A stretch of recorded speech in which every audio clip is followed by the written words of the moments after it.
அது மாத்திரமல்ல, நம்முடைய தேவன் அலங்கோலத்தின் தேவன் அல்ல, நம்முடைய தேவன் அலங்காரத்தின் தேவன். நம்மை அலங்காரப்படுத்துவதற்காக கல்வாரி சிலுவையிலே அவர் அலங்கோலமாய் தொங்கினார். சரீரம் சின்னாபனமாய் பித்தெறியப்பட்டது.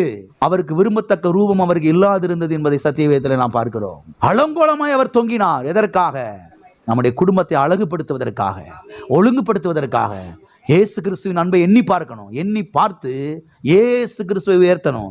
ஒரு நாளும் தரித்திரத்தை உயர்த்தி செய்யக்கூடாது, பேசக்கூடாது, வறுமை உயர்த்தி பேசக்கூடாது. அதுதான் கிறிஸ்துவ ஜீவியத்துல உயர்ந்த ஒரு வாழ்க்கை, தரித்திர வாழ்க்கை அப்படின்னு பேசக்கூடாது. பேசணும்னா நம்ம கர்த்தரை அவமானப்படுத்துறோம், கர்த்தரை கேவலப்படுத்துறோம்.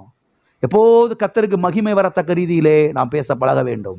ஆகவே தரித்திரம் என்பது அது ஒரு ஆசீர்வாதம் கிடையாது, அது ஒரு சாபம், அது ஒரு முள், அது நெருக்குகிற ஒன்று, ஒடுக்குகிற ஒன்று, அது ஒரு நுகத்தடி. இது எல்லாவற்றையும் ஆண்டவராய் இயேசு கிறிஸ்து நமது சார்பாய் கல்வாரி சிலுவை சுமந்து தீர்த்தார். இன்றைக்கு நாம் ஆசீர்வதிக்கப்பட்டவர்களாய் வாழ்வதுதான் தேவனுடைய திட்டம்.